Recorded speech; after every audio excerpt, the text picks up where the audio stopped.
let's see, and then everybody else. Lisa, obviously, we all know that Lisa is the author of the book we're talking about tonight. And without words, it's been a long day. My mind's blanking out.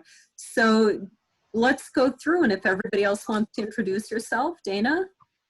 I have known Lisa for a few years. I had no idea that she was writing a book, and I saw on Facebook once that she wrote one, and I bought it, and I read it, and I loved it. It's a good book, yeah. Well, welcome. Roxy? Yeah, that's a great segue, because Dana is a friend of mine, and she said, Roxy, you have family from South Dakota, right? I said, yes. She's like, oh, you should read this book. And so I did, and it was great. Fantastic. And so you kind of recognize some of the places, I bet. I did. Cool. I did. You need to tell the story. Well, maybe that's part of the discussion part. Christine? Hi, it's Christy. I met Lisa through AFS, and Dana, I know you as well. Long time since I've seen you. Yeah. My mom grew up in South Dakota. I have a lot of family there, so it meant a lot to read Lisa's book. Okay. And Miriam? Hi, I've known Lisa for, oh boy, Lisa, how many years has it been now? 12, 15 years about from church, and with the connection with friends living in South Dakota and with Lisa, I just kind of put the two and two together, and it was time. I mean, there was times I couldn't put the book down. I had to keep on going. But oh, it's 2 o'clock. I maybe should go to bed. It's 2 a.m. So, hey, but it was just like awesome book. That's what an author wants to hear. And then Susan? I'm Susan Adler. Lisa and I have been friends for years and years. Been on vacation together several times. And I actually read the book before it was published. She had sent me the manuscript so that I could kind of read through it and see what I thought. And I made just a few very minor suggestions. And so it's been a while since I've read the book, but I have. Can you guys hear me now? We can see you. We can hear you. I should maybe. So, Lisa, do you want to give, Lisa, can you hear me? I can hear you, but I have 2 videos going now, so I'm trying to close the other one. Oh, okay. Okay. That's just left me. So how do I leave the meeting? I could disconnect you, I believe. If you connect, disconnect Lisa Bonin Norby. Okay, let's see. And that way then I'm not echoing on 2 computers. Sorry about this. It's worked fine. I don't know what's wrong with my computer. It probably just needs to be restarted. Okay, I put you in the waiting room. All right, good. There you go. Good, that's better. That's better. So, Lisa, do you want to give us a little bit of first your background as a writer? And I'll explain really quick for everybody. This is our 2nd week doing this, and we have lined up, I think, through June 1st or June 8th. I don't remember if there's anyone after Sean right now. Oh, there is. I know there's one because my sister's birthday is June 8th, so I do remember that. And so our plan is to continue this if there's interest. And so what we do is we get together exactly as we are now, and each week there will be an author, and people can join for as many authors as they want. If they want, every week, that's great. We hope people will recommend it, and usually we'll have the author. There might be 1 or 2 cases where we're not able to, where the author can't make it. And then we just talk about the book. You're welcome to come even if you haven't read the book, if it's just something that you think you'd be interested in. But hopefully it'll be a lot of people who've read the book and are interested in talking about it, asking questions, that sort of thing. And are you getting Chris in? Yeah. Okay. Okay, so Lisa, go ahead and give us a little bit of a background. Hi, Chris. Finally found it. Yay, hi. Lisa, give us a little bit of your background first as a writer, and then about how the book in particular came about. My background as a writer is pretty much non-existent. So I've always liked to write. I've always kept journal notes and things like that.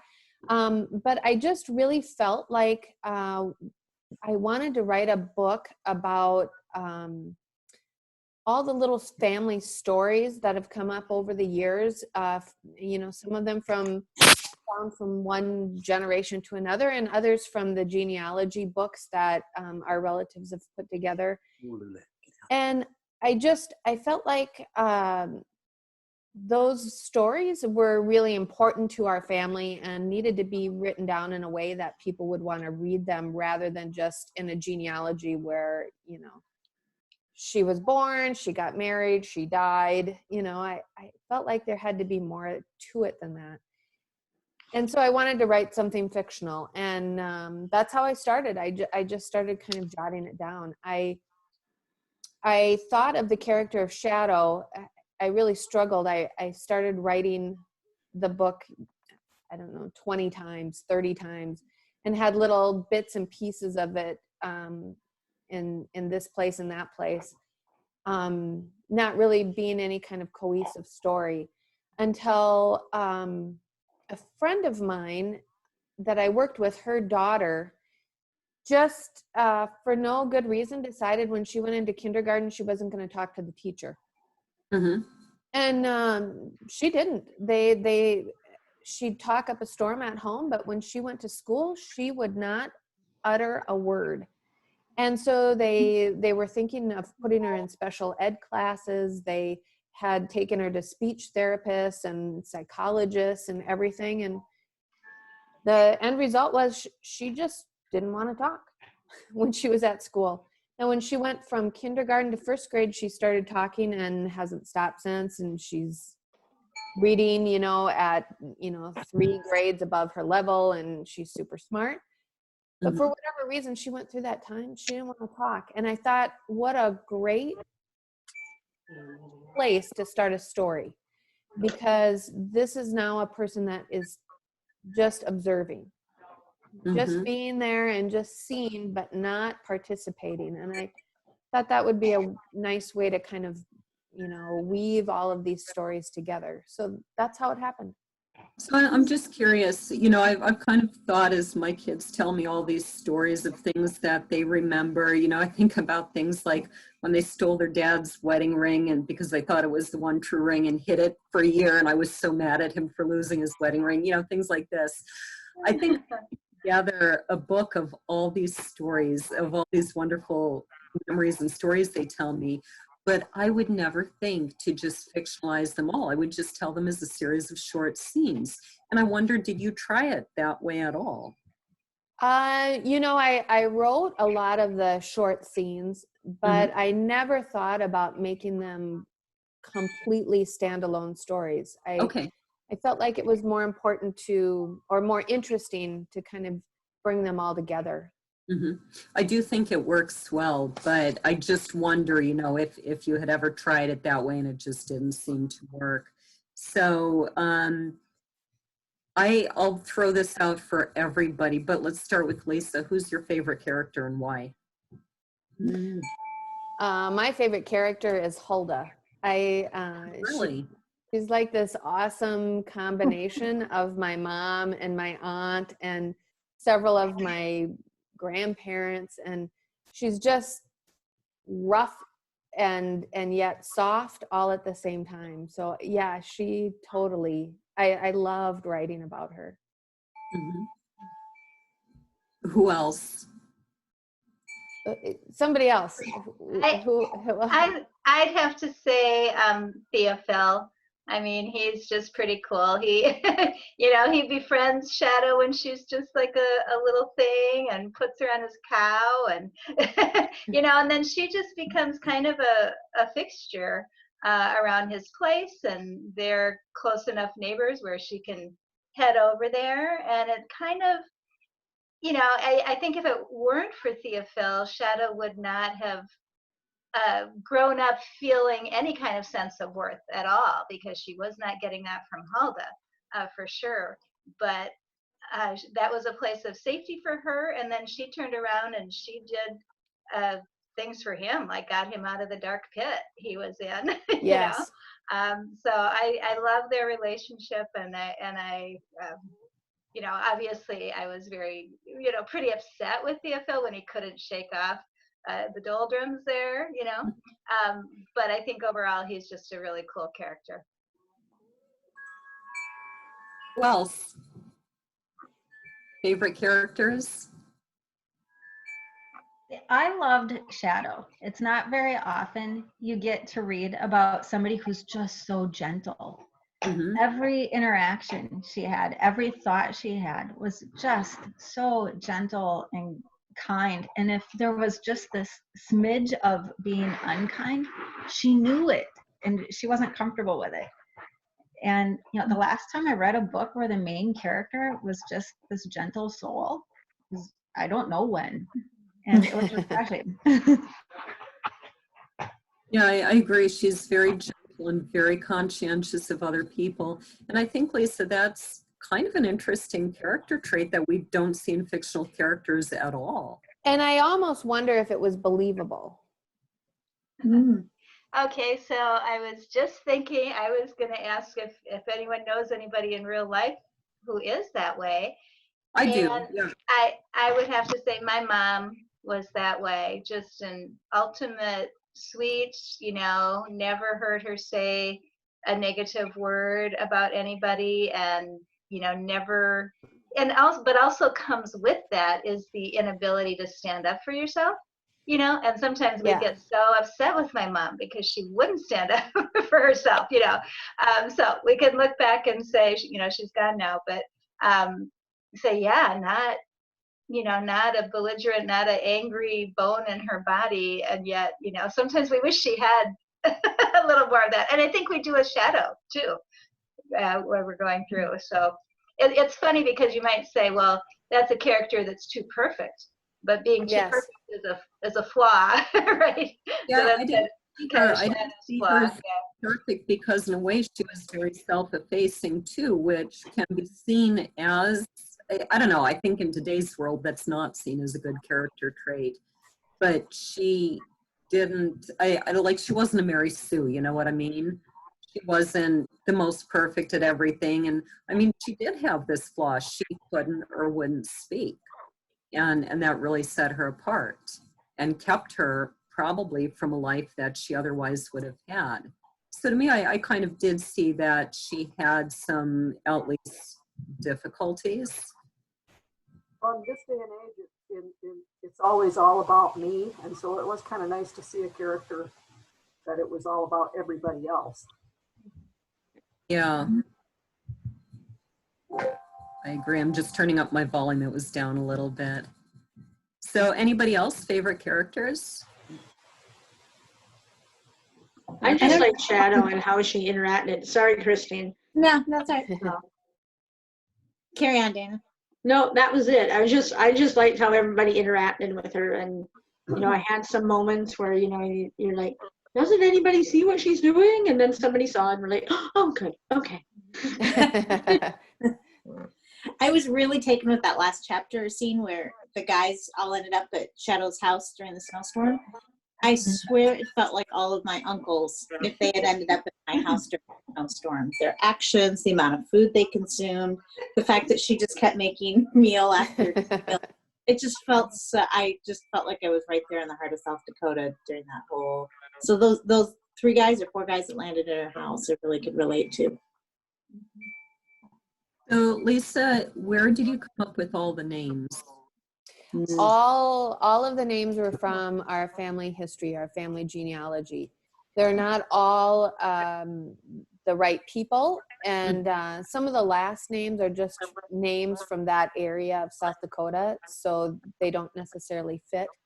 But for example, my great aunt was Regina, and Adeline is my grandmother, and Elmer is an uncle of mine, and Theophil is just a weird name that was in from both sides of the family, and even in Scott's family history there was a Theophil. So that's funny because I'd never heard the name before other than that.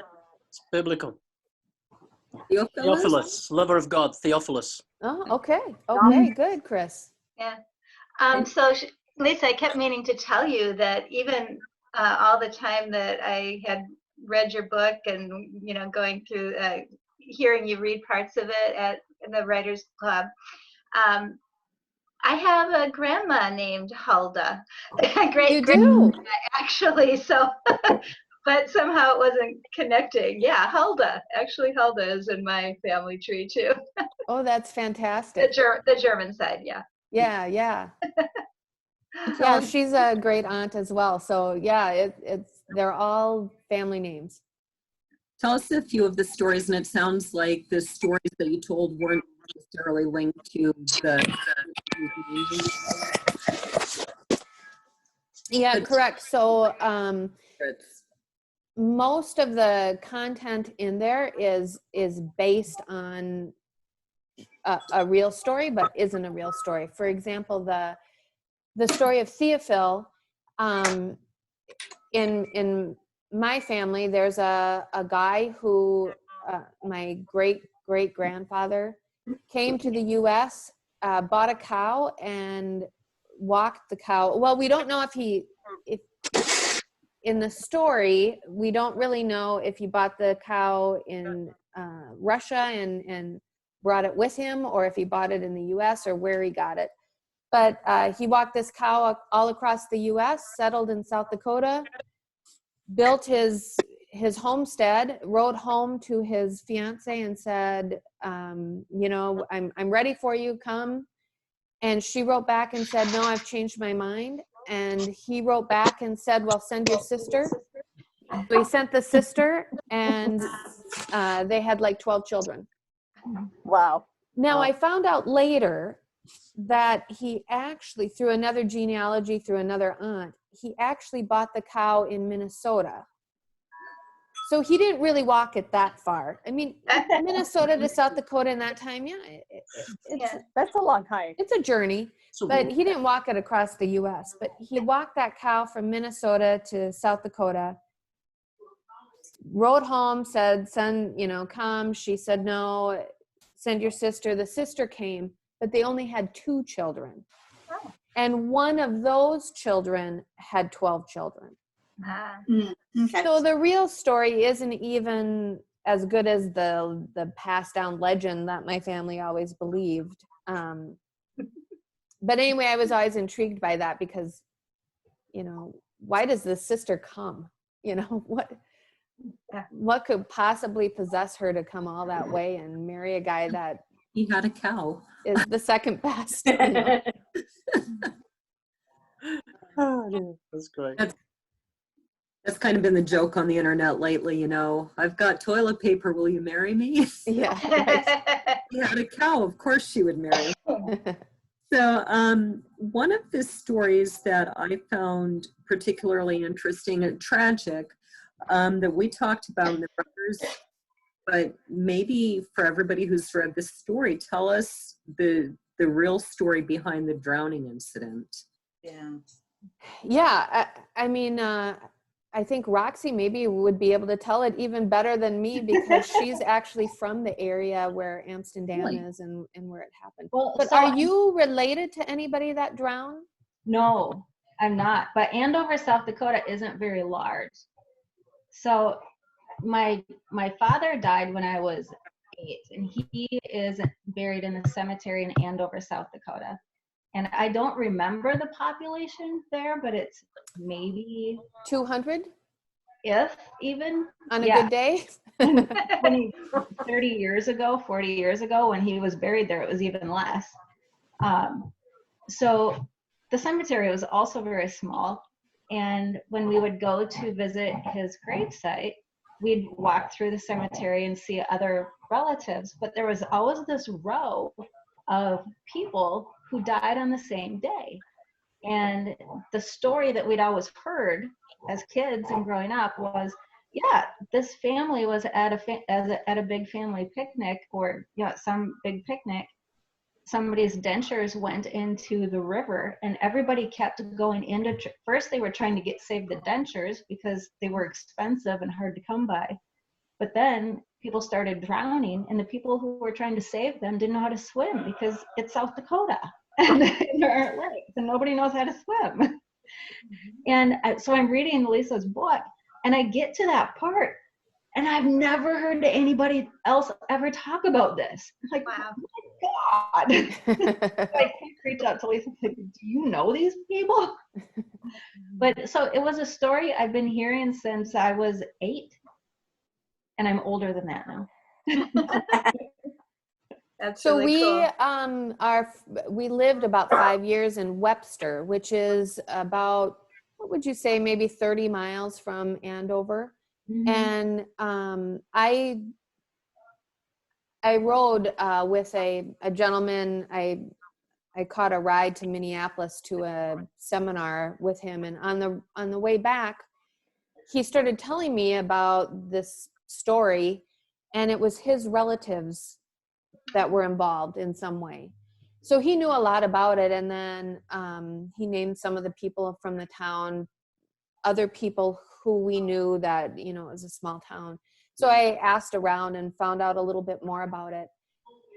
And I just was so intrigued by that story. I felt like I needed some way to have Shadow have a relationship, but I wanted her not to have a normal life, because I felt like that might take away from the ending and from the whole point of the story if she were happy. And so yeah, sorry. So I thought this was a good way for her to have a love, and to have her have a really solid hero of a man to look up to and pine after. And so I wrote the drowning story. I looked it up online, and if you Google Amsden Dam drowning, you'll come up with all sorts of news articles and different things about the day. And it was a real thing that a woman lost her dentures.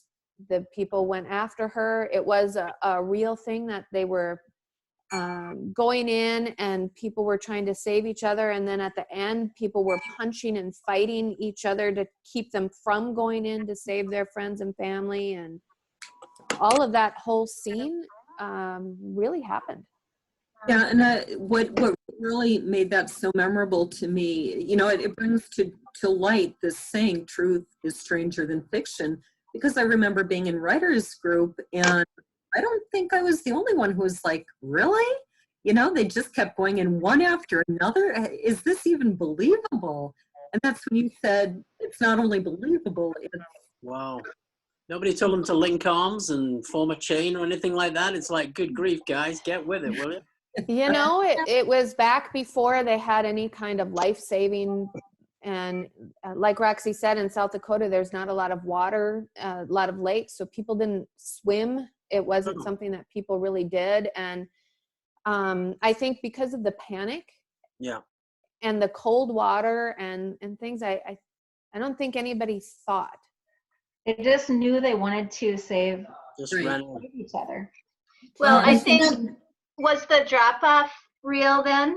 Yeah, the drop-off was real. It was a dam. And so can you imagine being, 3 feet from someone who you love and know, and not grabbing them, not trying to save them, and then, they grab a hold like you do and drag you in, and I mean, just horrific. There was a tale when I lived in Minnesota. I went to Plymouth Congregational Church downtown, and way back in the early church history, there was a horrible drowning at Lake Calhoun, which is not called that anymore. I can't think of the new name. Thank you. At Lake Calhoun, where several church members were gone, and when it got retold in some sermon, and we're all like, Calhoun? How could people drown in Calhoun? But it was kind of explained to us the same way, that people didn't swim and didn't have the rescue techniques, and the same idea. And my memory is that would have been late 1800s. Yeah. And they probably had wool clothes on, it was really heavy, would drag them down, would be hard for even a swimmer to swim in full outfits. Right. So Lisa, remind either if there's anyone here who hasn't read the book or hasn't read it recently, not that I'm naming any names, Just what Tell it Regina, to me. I've read it, but only in its manuscript form. I yeah, have the book, but I haven't reread it. yeah, it's been a little bit for me too. So Lisa, remind us what Regina's story is that David didn't want it to be told, but what was the story? What was the story that David didn't want to be told? Regina's story. She What could was, speak. I'm sorry, what? That she spoke. That story. That chapter? Oh, at the end, David said, "Don't tell the story." And it's it's of Regina who had a child out of wedlock, Okay. Oh, yeah. and then gave her away to some passing strangers. And my grandmother had my aunt out of wedlock. And I think she was 16 when she had Aunt Kay. And I don't know, she never really talked about it. We don't know who the father is. Even my Aunt Kay didn't know who her father was. And my mom told me that Grandma gave Aunt Kay away to some people that were passing through town, and her mom and dad had to go chase him down and get Aunt Kay back. Wow. And my grandparents were gone, and it was just such a scandal. Nobody talked about it, and including and especially my grandmother and my Aunt Kay. Mm-hmm. So it was kind of one of those stories that were whispered about in the family, but nobody spoke about it.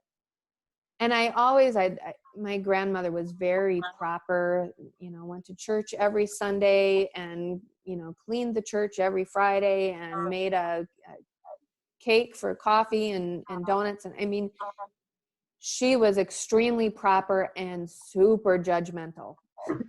She was one of those old women in the nursing home that looked down and wondered what was wrong with all these wild kids and their loud music. She was just like totally straight-laced. And to have this Lisa. scandal is just, it was just so out of character. Mm-hmm. How old was the baby when they got it back? And how long had the baby been gone? I think it was just maybe overnight, maybe not even overnight. And I think the baby was 2 or 3 years old. Oh, Yeah. He kept it for 2 or 3 years, then just gave it away. But the parents found it right. Kay, her. Yeah, they found Kay, and I think she just the people were on their way to a neighbor's or something. So it's not like they had to, race across the country. Okay. Somehow they knew where she was. So I'm going to throw this out for everybody else. David thought that Regina's story should not be told, and Jack said it was important that it should be told. So who agrees with David and who agrees with Jack? Should it be told or shouldn't it?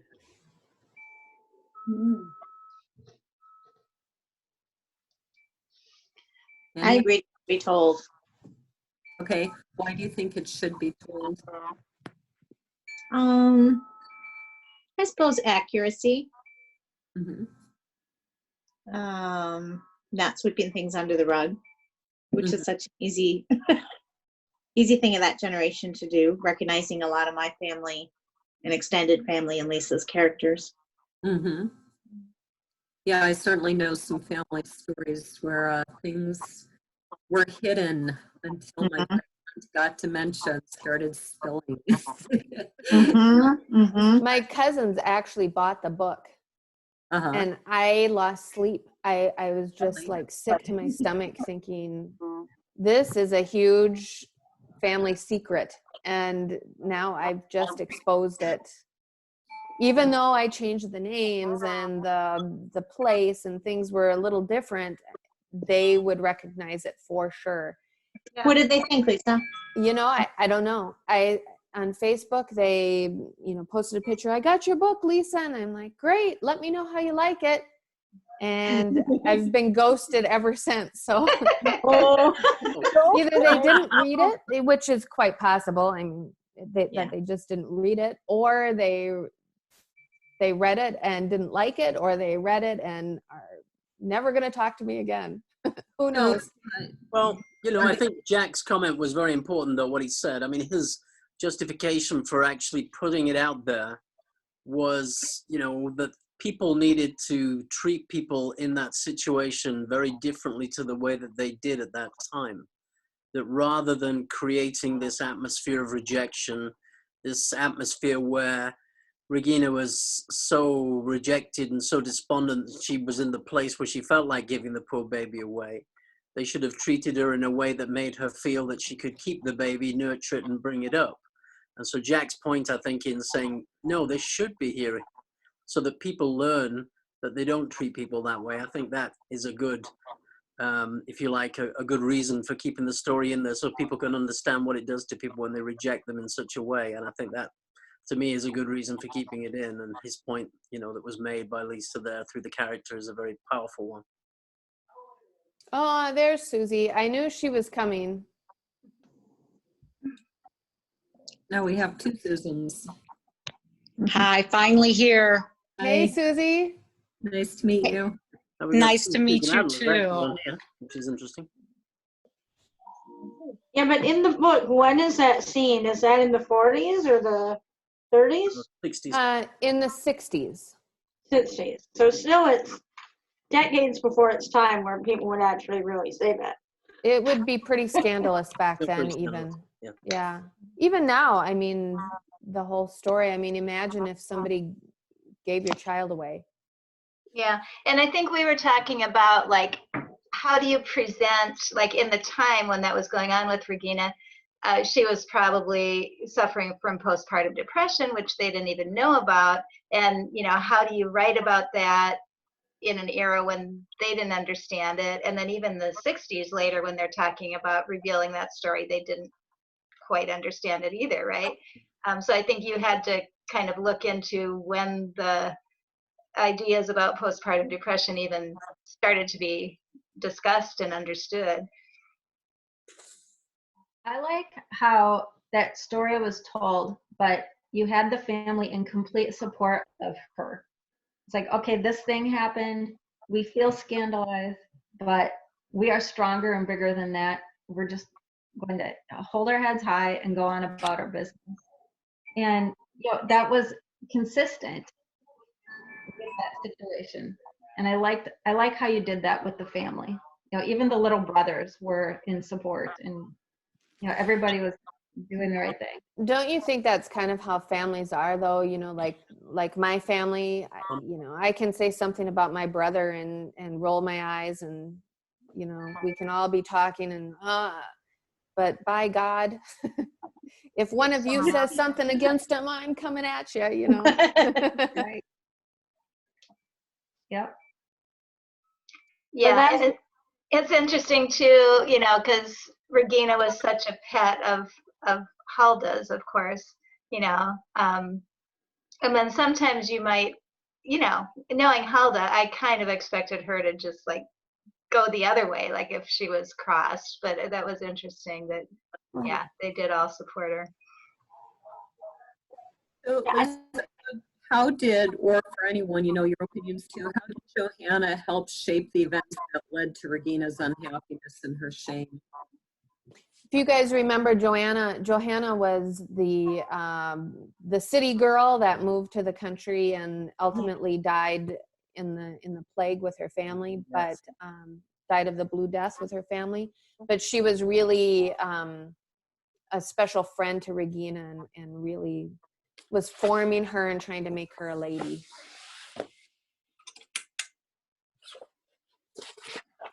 So what was the question again, Laura? Sorry. How did Johanna help shape those events that led to Regina's unhappiness and shame? She was pushing her to, she was pushing her to grow up too fast, right? And it was just kind of a situation where nobody really realized that was happening, that it seemed like a safe relationship, but as it turned out, maybe it wasn't so much. But go ahead, Christine. Well, I've thought about it. I was so sad that Shadow was considered dispensable and could be sent to the house where they were dealing with this Right. awful virus that we all know about right now. Yeah. And so she Right. could be sent daily to bring food in and so on. So I was wondering how Regina would have felt about knowing that her older sister was considered dispensable to go over and see her friend. It just made for some interesting dynamics. Lisa, thoughts on that? I mean, because you kind of circle Well, back to the end of the book, but I it was think so that, comforting, Shadows. yeah, I think that the family didn't really see Shadow as a member of the family. Yeah, Regina didn't really think of her as a sister, but more maybe a nanny. yeah. Which is why the book ended so sweet, was when the guys heard she was valuable. Mm-hmm. And I think there were a number of young girls who got put into that situation. Basically, their families couldn't support all the kids they had, and so if you had a teenager who was able to work out, as they would say, and go be a live-in at somebody else's family, then that could happen. But they were in this. Yeah, they were basically a servant, but maybe a little bit higher than a servant. But what was their role? They weren't part of the family. And I think that's basically what Shadow was her whole life, from, the youngest age, which is really, really sad. But there were a lot of girls that happened to. Mm-hmm. So I did think that was interesting. You referred, Lisa, at the beginning to Hulda as being kind of very good-hearted, even though she was kind of rough. And so she and Shadow do have this relationship where, yeah, Shadow isn't really the daughter, and yet Hulda always takes care of her. I'm curious. I had a hard time seeing Hulda as a loving or kind person. So I was surprised by your description of her. I'm curious about what other people thought about that relationship between the two of them, and especially why Shadow was so willing to accept Hulda's blatantly unfair treatment of her.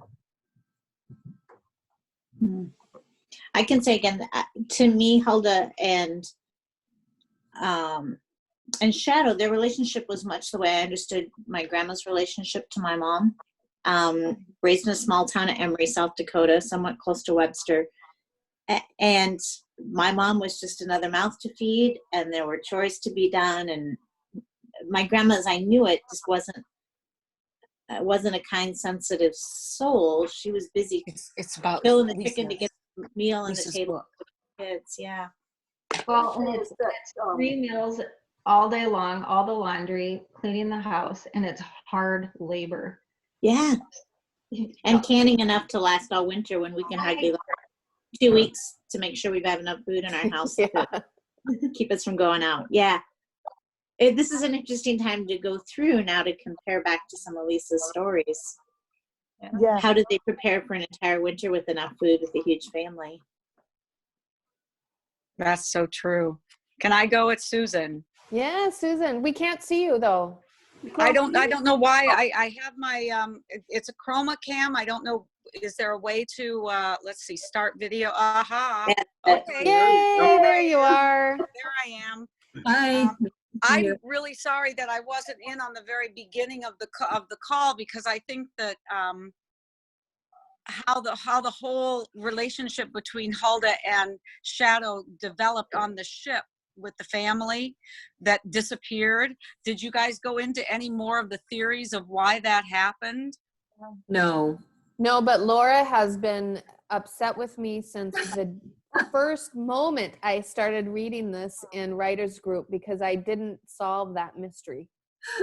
Okay. there was no way for you to solve it. I think it's actually more powerful that we don't know. That is that the loss, the double orphan, we're now put in the same role as the orphan. We don't know what happened to them. So we share her vision of confusion of who am I? Why did this happen to me? What happened? And so that I love that part of it, but I also would love, I've spun off so many, probably 3 different scenarios that make me feel better. Okay, tell us what they are. Yeah, Tell us I'd what be they are. curious. Well, it was kind of a murder, almost like an accident suicide. Like even like something happened, one of them fell overboard, the other one jumped because it was so impulsive they couldn't do it, and so they couldn't live without that other person, Like forgetting false about the teeth. baby. Kind of like You know, or Like what, pardon? Susan? Hi, Susan. like the way people went after the false teeth. Yeah. Nice. Right. So to me, I love the fact that we were bereft just like she was. We were left in the dark just like she was. So that part I thought was a good technique as far as giving me an immediate compassion to Shadow's unknowingness. But I think there's such an interesting dynamic with all mothers, and maybe because I'm more like Hulda than I'd care to believe, that it is so demanding to be a mother. It is so overwhelming, and the kids, no matter what age, are always going to want more. There's never enough, no matter how many kids or what the roles are. And so that feeling of never enough, but that Shadow had no other choice. It just kept coming back with loyalty and devotion and trust that this woman would keep helping her. And that to me was the poignant part about their relationship. But I definitely think there's also, again, I'm projecting, that Hulda liked the importance of being important to this little girl. You know, she liked that role of being the supreme helper, and she wasn't connected by birth. So that was kind of my relationship. But yeah, they were definitely much more pragmatic in those days, and not a lot of spoiling. Yeah, I just thought, another person might have actually like adopted this girl, and said, okay, you are our daughter now, however this came about, but that wasn't the way they did it. And part of it might have been that Hulda was pregnant at the time with her first baby. And so she wanted to devote her affections to her own child at that time. So I wonder if it had happened in a different time frame, even for Hulda, if that could have changed. That's true.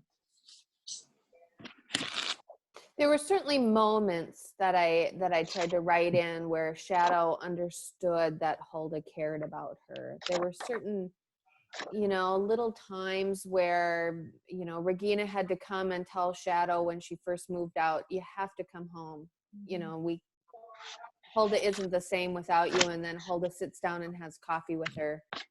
There's little things like that, or at church, when they got older, they sat in the same pew together. And so I tried to bring that out a little bit, that beneath that crusty exterior, Hulda did have a soft spot for Shadow and did appreciate what she went through. Too little, too late.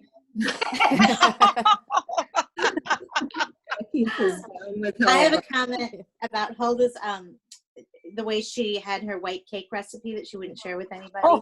To me, that's reminded me of about 17 of my relatives. And I could just see the teasing at the family reunion, that they think whatever they're bringing is the best and they aren't going to share the recipe. It's a South Dakota thing. It made me laugh. Yeah. That was fun. There was a lot of my aunt in all of that, the white cake recipe, and the fact that you can't serve cinnamon at a funeral. People want something comforting, and that was a real conversation that my mom and aunt had. And then was it too spicy? I don't know. Who doesn't love cinnamon? Come on. But it might have been something like too pleasurable or something, and you were somehow not supposed to imbibe pleasure at such a grief-stricken time. We don't do that. Enough. That's true.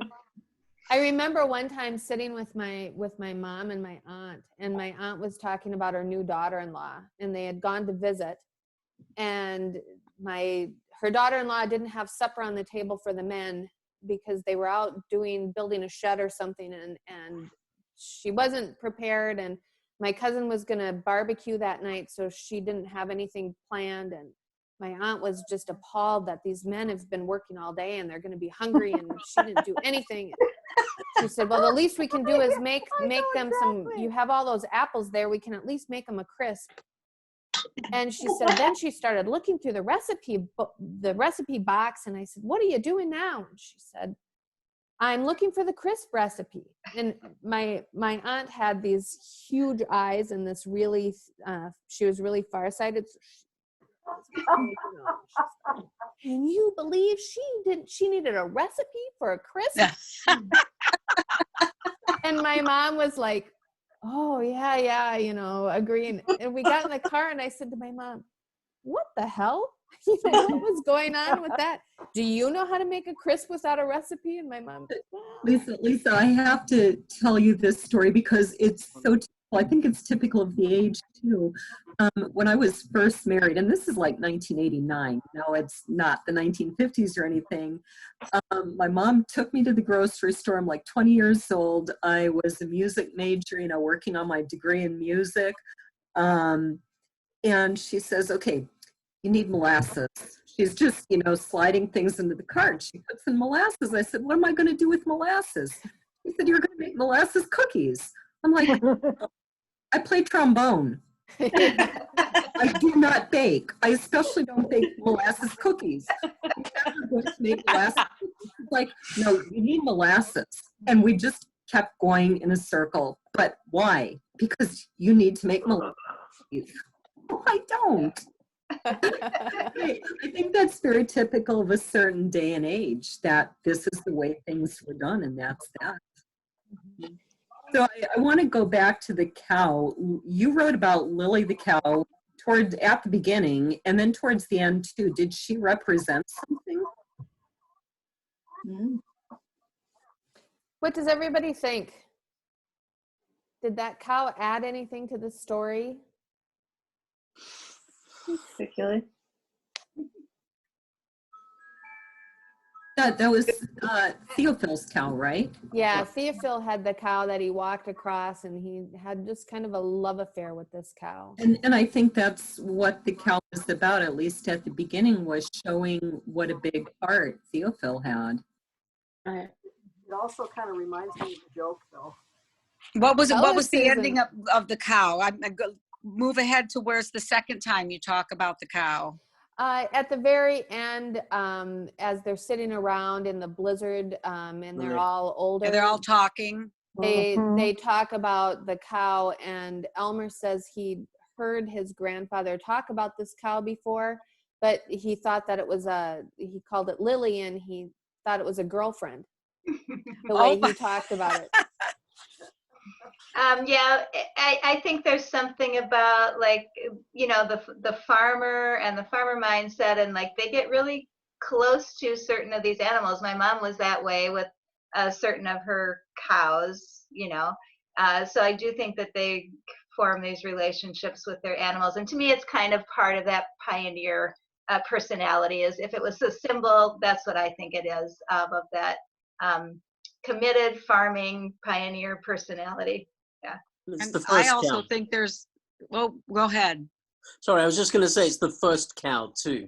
So anything that's first fruit, anything that's the beginning, the foundation, in that sense, it's the first one in the new land. In that sense, I guess it has a certain significance. Yeah. For me, a cow represents so much more of the whole motherhood, the whole Mother Earth, the manna of milk. And Theophil wanted a family so badly that this was he knew that this creature would sustain he and his family for a long, long time. And that relationship was so important. So there were such connections of love and throughout the novel that I loved, that I was so with. Yeah. One of the things I really liked about it, I remember when I was giving it to Roxy, I'm like, it's just a series of really good stories, and you like the people, and it's a nice read. And afterwards, I'm thinking about it, because Shadow can't talk, she has to seek answers or observe more. She's not able to say, what about this or what about this? And it's sort of, she lets the people be as they are. and we get to observe more about them, and therefore I think they become even more likable. Because I think, you know, some of the characters, it would be so easy to totally write them off, you know, when you met them. But, you know, as she interacted with them, you know, she saw other things. You know, another thing you in here, and again, I didn't read it. I mean, I read it before I gave to Roxy, and that's like right after it came out. So I don't know the guy's name, but the guy who killed himself. Oh, Kermit? so there was Kermit and Pius. Right. And Mhm. That was right. interesting. And dealing with that, and the way she would just let them be and see them, you know, it gave you a little more grace towards them, I guess. So that's one of the things I like. Yeah, because both of them were pretty troubled, you know. If But you yeah, remember the story of Kermit and Pius, Kermit was Nicholas's brother. So it would have been Shadow's brother-in-law if Nicholas hadn't drowned.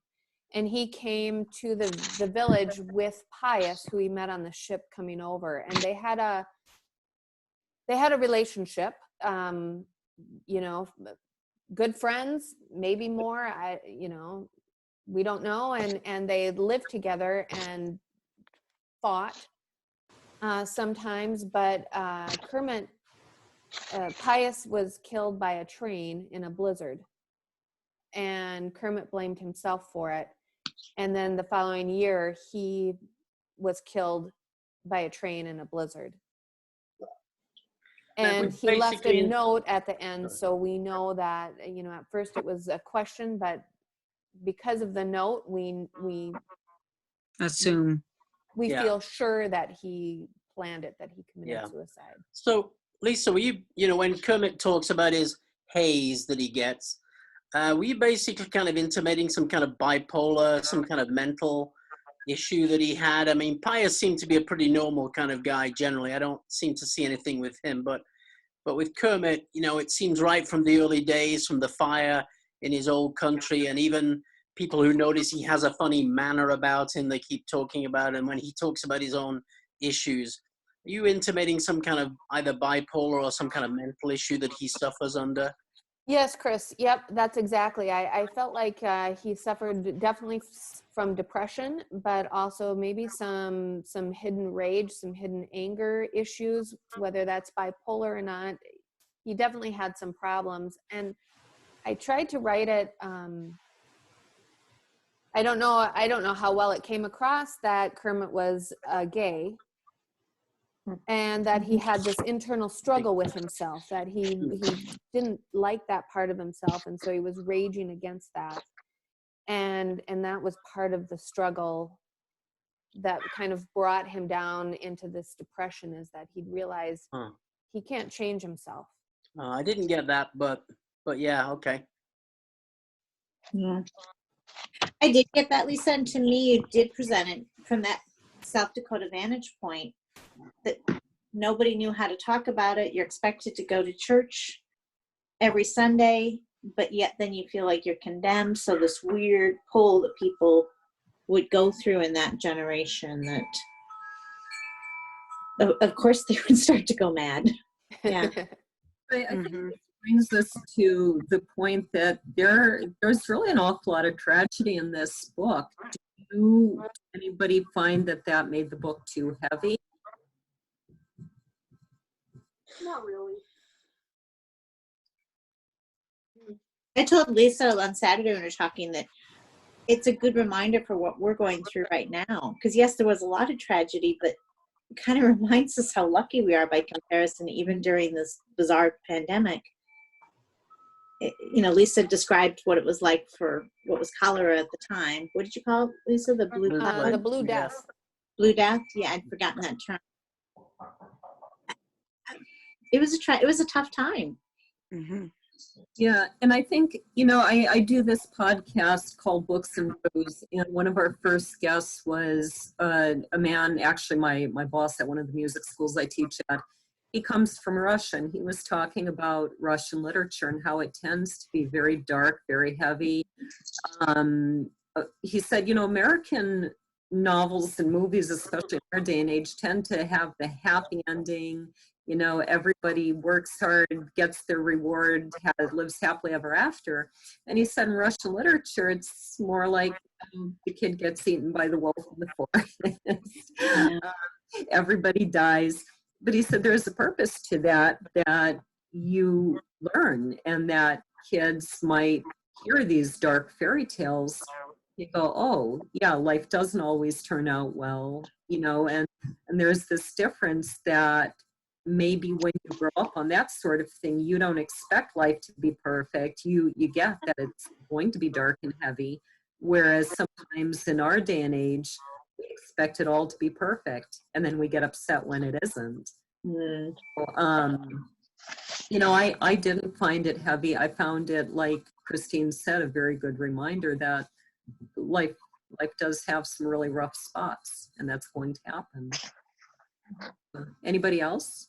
Well, and that Shadow was able to, she had the resiliency to get through it and to find something good even within the tragedies, and to see how people can support each other through those tragedies. And I think that's a characteristic of most of the small pioneer communities, right? And you have to draw that strength from each other in the hard times, which is weird with this pandemic, right? Because we don't get to socialize during a hard time, right? But I think that's one of the uplifting parts. Yeah, show the hard times, but then show how people support each other through those times. I loved just how even she was. You know, no, she was unflappable. No matter what was happening, you know, she was this even-keeled person. And the beauty of her was her listening, because we forget to listen. And so many problems can be resolved quickly by just shutting down our responses and just listening. And to me, the book was this gentle reminder, you know, just be quiet for a minute. Listen to what the other person is saying. And so much more good happens that way. I think that's part of why Shadow was successful at seeing the good in people, because she didn't talk. She wasn't busy thinking about how she was going to reply. And so she could let them just sort of open up. And that's why we see the good in these people, even when, as you said, Lisa, or somebody said, they might not all be people that you love. And yet through her eyes, we sort of do. So Lisa, I'd like to bring up one other topic, and maybe you guys already talked about it before I was on, but Lisa had such a gentle way about herself and her great storytelling capability. But through this book, I really found myself understanding more and more with deeper compassion how men feel about things. I think that sometimes the way I was raised, or feeling like women never get heard enough or whatever, the fact that she could actually be silent enough and allow men to share the depth of their souls was something that I had not really been privy to. And maybe it just opened my eyes a lot to more of the gentleness of men in general. And that was very touching to me, that when I finished that book, I just thought, wow, I don't think I give men enough credit for being whole human beings. And I'm too quick to discount or flashback or feel superior, like I've got the emotional coordinates and they don't. And I thought there were a lot of emotional coordinates in all those men in very different ways. And I really enjoyed that.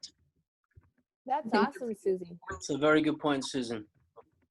Yeah, and maybe it's partially because women have the tendency to be better verbal communicators, right? And so in a presence of a woman, a man could feel intimidated about his ability to express himself, but a man wouldn't have to feel that way in front of Shadow, right? And so there's no competition for this who's the better verbal communicator. They can just communicate as they would and not feel like they're lesser talented at it. Yeah. Well, I think they felt safe too, because as the book for the blurb says, when somebody doesn't talk, people feel like whatever they say is safe. And so I think these men felt that they could say anything and it wasn't going to go further. And so I think this brings up a great question. You know, we had talked earlier about Shadow's sense of worth. Do you think that by the end of the book, she realized her sense of worth, or realized that she had worth? I think had the snowstorm scene with the 4 men, if that event wouldn't have taken place, she might not have ever known. Mhm. But because that did happen, and it was a slow realization. It didn't happen immediately. It was just all of those conversations building on each other throughout that event. Mhm. But otherwise, I don't think she would have ever known. Yeah, I never felt that she didn't see worth in herself, although I do think that conversation changed her perspective and maybe enhanced, you know, a very conscious sense that what she had to offer really, really mattered. But I don't think she ever thought negatively of herself. It didn't seem that way to me. She was. That's what I'm saying. I totally. But at the beginning, she is saying, you know, I'm writing down these stories, but I don't really know why, and I don't have a particular audience for them. But she feels like God is compelling her to do this, and then it turns out at the very, very end that, oh, the reason why was exactly because this all turned out into an affirming session for her. And that was not her intent in writing these stories, but it turned back to bless her. And that's what I think is so cool. And it's like, well, yeah, God does that, you know. He leads us into something that we think we don't know why this is happening or who I'm doing this for, and then he uses it to bless us, turn around and bless us, you know, and partially for the obedience that we did. So I just love that part, how it all comes out at the end.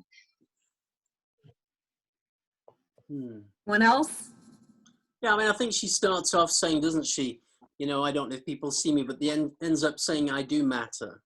Mm-hmm. I think it's interesting to me. I mean, there are just some things through the whole course of the story. When she receives Nicholas's journal, for example, that is a real point where she hears how Nicholas has been talking about her, that she's been spoken of in such a way that, and written back home about, that is very affirming for her, even though obviously Nicholas is gone now. That's something that really brings up her kind of sense of worth and builds it up to her. You know, it's interesting for me, Lisa, that you didn't, I mean, even right at the end when those guys are reading these words, and obviously David knows she can speak. He's the only one in that group who does. But then they all read, oh, so you can speak. And then she doesn't say, ta-da, yes, I can. You know, she still keeps silent. That to me is very interesting, that she didn't speak even then, you know, even though it's known that she does speak, that she can speak.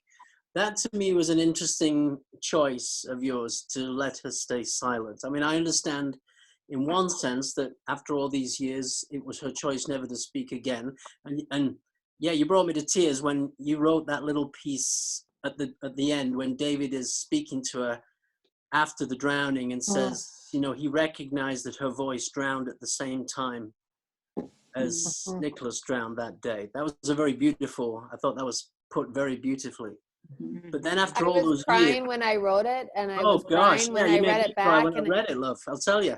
Yeah. But then at the end, when all of that is done and all those years have passed, and there she is as an old lady with all these old men around clearing the snow, and then ta-da, the great reveal comes. Guess what, guys? I can speak. She doesn't speak. That was very interesting to me that you chose to do it that way. Why was that? I think that, well, one thing is physically, she hasn't spoken in, years and years and years. So physically, I think it would have been unbelievable for her to be able to talk. Okay. Because remember, she had to talk to the farm animals, Sure, I and she remember really she worked it practiced, up yeah. before she could speak. But then I think she really felt that Nicholas should be the only one to hear her talk. And I think that over time she just felt she didn't need to talk. Kind of, don't you think it's maybe like an alcoholic who just chooses not to drink? And now you've got cancer and you're given, 6 months to live. And you think, well, I could drink, who cares now? I'm going to die anyway, but they choose not to. They choose to die sober. Maybe it's something like that where she's decided, this is who I am. This is how I'm living my life. And I'm going to choose to remain silent. Yeah, I mean, it certainly is her identity now, her silence. And I guess it's less threatening for those guys to know or to feel that she's a silent person, because now they know that she can speak. All the things they've said to her in confidence all those years, they now know she could have told everybody about them. Yeah. Oops. And now that she started talking, who knows what she'll say. But obviously she hasn't, and she chooses not to. And I guess in one sense, there's also that security that comes from knowing, these things, whatever you said to me, they remain silent with me because I will remain silent too. I take maybe something from that also, that she has held those things inside of her, and she will remain to hold those things inside of her too. So yeah, interesting choice, Yeah, good. Before we start to wrap up, does anybody else have any questions for Lisa or comments? Anything they want to talk about the book that we haven't brought up? Well, I had one other thing, Lisa. Sorry to hug the stage here a little, hug the squares. The other thing was, if she's such a hottie, why didn't she get more offered? Do we have any ice? I think, Chris, because she was such an oddball. Okay, yeah, that's a good reason. She's in a small little town, so everybody knows her, and Hulda kind of set her up as this tag along that didn't quite belong and didn't quite fit in, and she doesn't talk. So when Nicholas comes, it's a surprise. Because he's the new kid from out of town, so he doesn't have all the baggage that other people have put on her. Nobody really saw her before as a woman, as somebody to desire, until he came to town and took a look at her. But David gets jealous there, right? That is true. Yeah. David had the little shine for it. I think it speaks to the power of the tongue, for good or bad, that in a way Hulda set her up for failure in that way. Yeah. That's a sad comment. Yeah, for sure.